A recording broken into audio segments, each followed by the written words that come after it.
ఆంధ్ర పట్టభద్ర ఓటర్లకు విజ్ఞప్తి.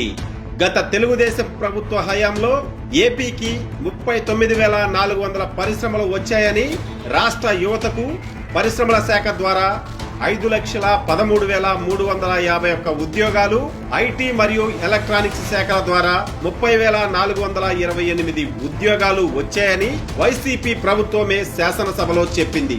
నిజానికి 2019 నాటికి నిర్మాణంలో ఉన్న పారిశ్రామిక యూనిట్ల పరంగా లెక్కిస్తే మొత్తం 9,56,263 పారిశ్రామిక ఉద్యోగాలను తెచ్చింది తెలుగుదేశం. కానీ వైసీపీ అధికారంలోకి వచ్చిన మొదటి రెండేళ్లలోనే 1,80,555 కోట్ల రూపాయల పెట్టుబడులను, సుమారు 4 లక్షల పైచిలుకు ఉద్యోగ ఉపాధి అవకాశాలను పోగొట్టుకున్నారు ఏపీ ప్రజలు. ఒక్క విశాఖలోనే 72,655 కోట్ల రూపాయల పెట్టుబడులను, 1,07,500 ఉద్యోగాలను పోగొట్టింది వైసీపీ.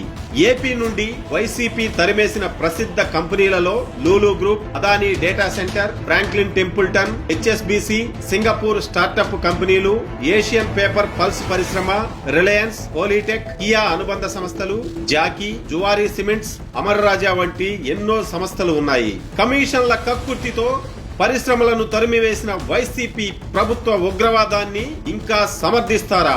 విద్యావంతులారా, ఎమ్మెల్సీ ఎన్నికల్లో తెలుగుదేశం బలపర్చిన అభ్యర్థులకు మొదటి ప్రాధాన్యత ఓటు వేసి గెలిపించండి. పట్టభద్రుల ఎమ్మెల్సీ ఎన్నికల్లో తెలుగుదేశం అభ్యర్థుల గెలుపు ఆంధ్రప్రదేశ్లో పారిశ్రామిక పునరుద్ధరణకు తొలి అడుగు.